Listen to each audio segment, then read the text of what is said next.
વિનમ્ર દક્ષિણ ગુજરાત યુનિવર્સિટીના વિદ્યાર્થીઓ પરીક્ષામાં પાસ થવા માટે એઆઈ ટૂલ્સ અને હાઈટેક ગેઝેટનો ઉપયોગ કરતા પકડાયા છે.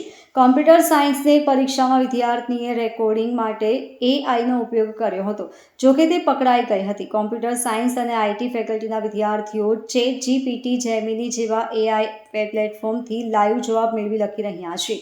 પરીક્ષાની આવી ગેરરીતિ અટકાવવા માટે યુનિવર્સિટીને ગાઈડલાઈન આપી છે. આ ઉપરાંત પેપર ચેકિંગ કરનારા પ્રોફેસરોને સૂચના અપાઈ છે કે જ્યારે જવાબ ચેક કરો ત્યારે તેને એઆઈના જવાબોથી પણ ચેક કરવું અને જો કોપી થયેલું જણાય આવે તો માર્ક્સ કાપી લેવા.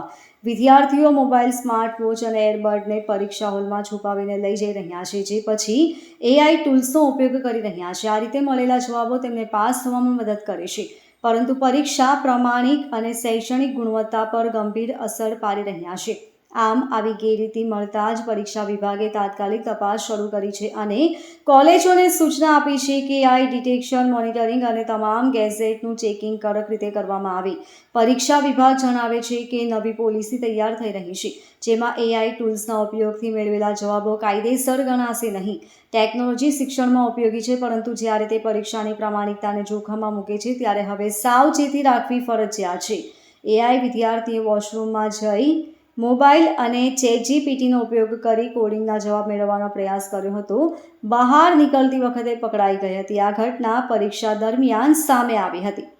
આપણી વિનમ્ર દક્ષિણ ગુજરાત યુનિવર્સિટીમાં 1,25,000 કરતાં વધારે વિદ્યાર્થીઓ અને 250 કરતાં વધારે સેન્ટરો પર યુનિવર્સિટી પરીક્ષા ચાલી રહી છે. ત્યારે અમારી સ્માર્ટ વોલ દ્વારા 250 કોલેજના તમામ વર્ગખંડો આઈટીથી કનેક્ટેડ છે.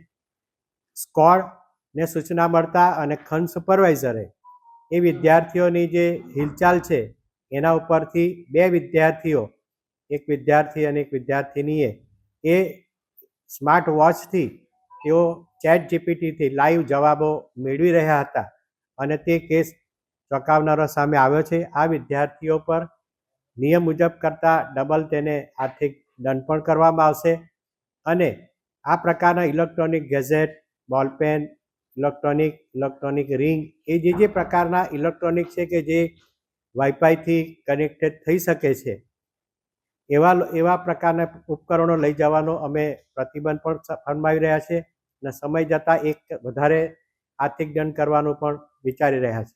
Bureau report, LK star news, Surat.